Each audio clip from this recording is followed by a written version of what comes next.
Game changer cinema గురించి మొన్న రాయన్ అనే సినిమా ప్రీ రిలీజ్ ఈవెంట్లో నిర్మాత దిల్ రాజు మాట్లాడిన సంగతి మనం చూసాం. ఈ సినిమా రిలీజ్ డిసెంబర్ 25 అంటే క్రిస్మస్కి ఉంటుందని ఆయన ఆల్మోస్ట్ ఓకే చేశారు. దాంతో మెగా ఫ్యాన్స్ ఫుల్ పండగ చేసుకుంటున్నారు. 3 ఏళ్లకు పైగా నిర్మాణంలో ఉన్నటువంటి పాన్ ఇండియా సినిమాకి మోక్షం ఎప్పుడు దక్కుతుందా అని అందరూ ఎదురు చూస్తున్న టైంలో ఈ శుభవార్త వచ్చింది.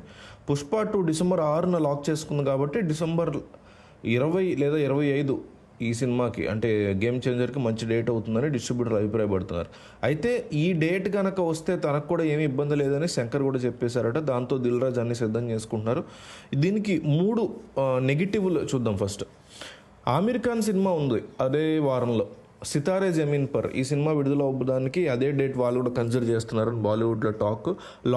లాల్ సింగ్ చద్దా ఎంత డిజాస్టర్ అయినా ఇప్పుడు నిర్మాణంలో ఉన్నటువంటి ఆమిర్ ఖాన్ సినిమాల మీద వాటి ప్రభావం పడట్లేదు. పైగా తారే జమీన్ పర్ లాంటి క్లాసిక్ బ్లాక్ బస్టర్కి ఇది సినిమా సీక్వెల్ అంటూ చెప్తున్నారు.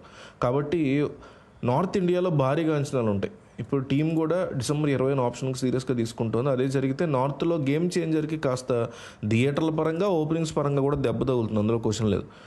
అసలు అదే రోజు Bollywood cinema Mufasa lion king ఓవర్సీస్కి కలెక్షన్ దెబ్బ కొడుతుందని రామ్ చరణ్ ఫ్యాన్స్ టెన్షన్ పడుతున్న టైంలో ఆమిర్ ఖాన్ కూడా వస్తే యూఎస్ రికార్డులో ఖచ్చితంగా కోత పడుతుంది.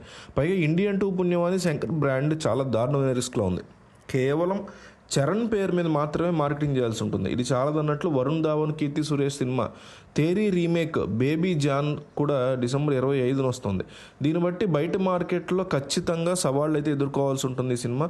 పైగా పుష్ప 2 కనుక ఒక భారీ లెవెల్లో బ్లాక్ బస్టర్ కొడితే, అంటే డిసెంబర్ 6న వచ్చి భారీ లెవెల్లో బ్లాక్ బస్టర్ కొడితే ఈ సినిమా రావడానికి అటు ఇటుగా ఒక 14 రోజులు, 2 వీక్స్ మాత్రమే గ్యాప్ ఉంటుంది. 2 వీక్స్ తర్వాత కూడా లాంగ్ రన్లో పుష్ప 2 ఆడుతున్నట్లయితే గేమ్ చేంజర్ థియేటర్స్కి ఇంకాస్త ఇబ్బంది ఉంటుంది.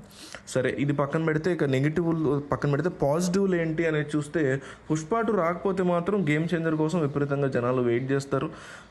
ఈ సినిమాకి స్టోరీ ఇస్తున్నటువంటి కార్తిక్ సుబ్బరాజ్ స్టోరీని మన శంకర్ మంచి ఎలివేషన్స్తో తీశాడు, చాలా బాగా ఎగ్జిక్యూట్ చేశాడు అని ఇండస్ట్రీలో టాక్ ఉంది. ఇండియన్ 2 సొంత స్టోరీ, దాన్ని కూడా సరిగ్గా తీయలేకపోయాడు అనే మాట ఉన్నా కూడా కార్తిక్ సుబ్బరాజ్ ఒక ఇంట్రెస్టింగ్ స్టోరీ ఇచ్చాడు. ఎలక్షన్ నేపథ్యంలో, ఎన్నికలు, రాజకీయాలు ఈ నేపథ్యంలో ఇచ్చాడు. సో దాన్ని శంకర్ చాలా అద్భుతంగా టేకప్ చేశారు అనే మాట వినిపిస్తుంది. కాబట్టి ఈ డెఫినెట్లీ ఆ సినిమాకి ఇది ఒక పాజిటివ్ అంశం. అట్లాగే న్యూ ఇయర్ టైంలో సెకండ్ వీక్ వస్తుంది ఈ సినిమాకి. సో న్యూ ఇయర్ అప్పుడు ఎక్కువ మంది సినిమాలు చూడడానికి ఇష్టపడుతూ ఉంటారు. సో లాంగ్ వీకెండ్ కూడా వచ్చింది ఆ టైంలో. ఈ లాంగ్ వీకెండ్ కూడా అంటే చిన్న లాంగ్ వీకెండే, బట్ అది కూడా హెల్ప్ అయ్యేటువంటి అవకాశం కనిపిస్తోంది గేమ్ చేంజర్కి. సో ఓవరాల్గా కొన్ని మైనస్లు కొన్ని ప్లస్లు అయితే ఉన్నాయి. ఏ మూవీ అయినా హిట్ అవ్వాలని కోరుకుంటాం కాబట్టి చూద్దాం ఏం జరుగుతుందో.